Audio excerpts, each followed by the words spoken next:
to it? A little bit, mostly cosmetic stuff. Other than the service kit for the power steering when I first got it. I mean, very minor stuff. I think there was one of the plastic hoses here, right? Downstream, the mass airflow was like cracked, so I did that. It's actually funny. I forgot to tell you. I watched your video on things to look for in buying one of these, and I did that kind of inspection when I first bought it. But yeah, a lot of stuff like BMW emblem in the back. See, it has the dust shields on it too. Yeah. Keep the wheels clean. We just did all the brakes. Tires are fairly new. Like where we need it for, like little stuff doesn't matter. Yeah. You know, because we'll go all through it anyway on the channel. I mean, for Chicago, I was telling them for Illinois, this shit is right. Oh yeah. For Illinois, you don't understand, he called man. me back. He's like, they're not used to. They're like from dry land, like a little bit of snow. They're like, oh shit, you know. Yeah. For where we live at, shit. If you think the wheel's old, if you think you'll use the wheels, I'm telling you, for that, that's nothing. So just to break it down, he sent me 75 pictures of it, and so we already knew before we drove up. We were in Chicago, by the way. We already knew what the deal was. We're just looking for not a car that's perfect, but something that we could do for videos, get down the channel,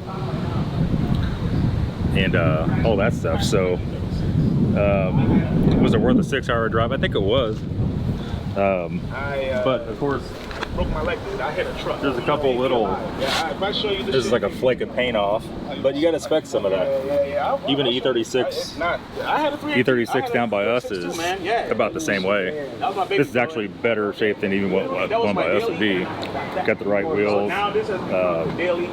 4-door, but it's black on black, 5-speed. I'm not too crazy. It was just And the situation with this is supposedly it needs a throwout bearing, maybe timing chain lower guide, which you've seen those break before on M52. This says 52, but yeah, should be interesting.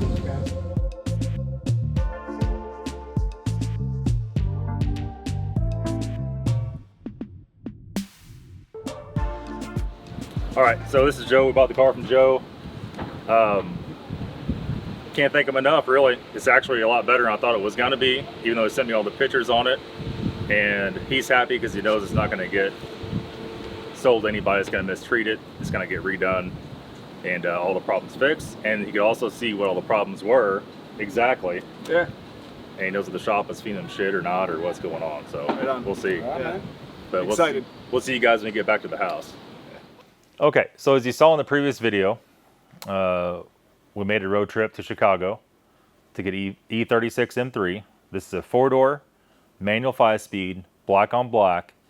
Overall, pretty good shape. Definitely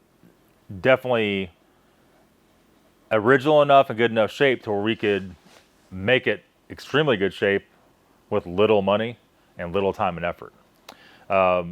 Joe, as you saw in the video, he owns the car. He was the guy in the maroon colored pants, and he had called me last week. He had emailed me last week, and when we come up, and he had that M3, he also had a E90 335i. I told him I wasn't interested in that car at all, but the M3 possibly, and we came together on a price, so we went and picked it up. A little bit of a crazy trip. We got caught, as you can see, going through Cicero Avenue in Chicago, and for some reason GPS thought it'd be a great idea to ride us through there. We made it through there narrowly, without crashing, without getting any kind of altercation, and made it to Joe's house, and everything went smooth. Our good friend Sylvester, that watches the channel, been a good friend of the channel for almost 6 years, he wanted to meet us up there and make sure everything went smoothly, and he definitely helped it do that.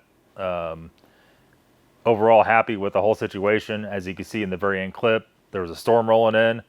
We were scrambling to get everything strapped down, and on the way out, about 2 miles away from Joe's house, we started seeing smoke come off the trailer brakes, and we'll insert some clips here after this clip, and Sylvester was beside us, and he got to catch some video of that.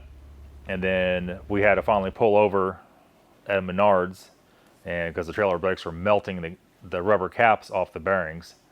And so we pulled over. I think we had to brake a trailer failure, and we're in front of Menards, so we quickly alleviated that. We just temporarily snipped the wires going to the electric brakes on each wheel, and bought a grease gun, bought some grease, and re-greased the wheel bearings as all the grease is melted out of them. And we drove it back home without a problem. So you never know what you're gonna run into. I know we have a lot of viewers in Chicago, and you guys, I'm sorry if I didn't email you. I got up there. We're in a scramble to get back here, and we actually didn't get back home until after 1 a.m. And we had Philip, the camera guy, with us. My buddy Jeff was with us. You can see him there. And so those guys had to get home. They had stuff to do. If I was by myself, we probably just would have stayed somewhere up there, come back the next morning. But staying somewhere with the car on the trailer isn't always a good idea either. So there is all that. Overall, very happy. It probably is the cheapest BMW M3 in the world. And maybe I'll tell you what you paid for it one day, but not today. Stay tuned tomorrow. We're going to tell you what's all wrong with it and all that kind of stuff. We'll see you later, guys. Have a good day. So it looks like Nathan missed a big ass rainstorm. You know, he was able to strap up the M3 right before that. This messed up ass rainstorm, basically. So there you go, man. Sacrifices time, paid off.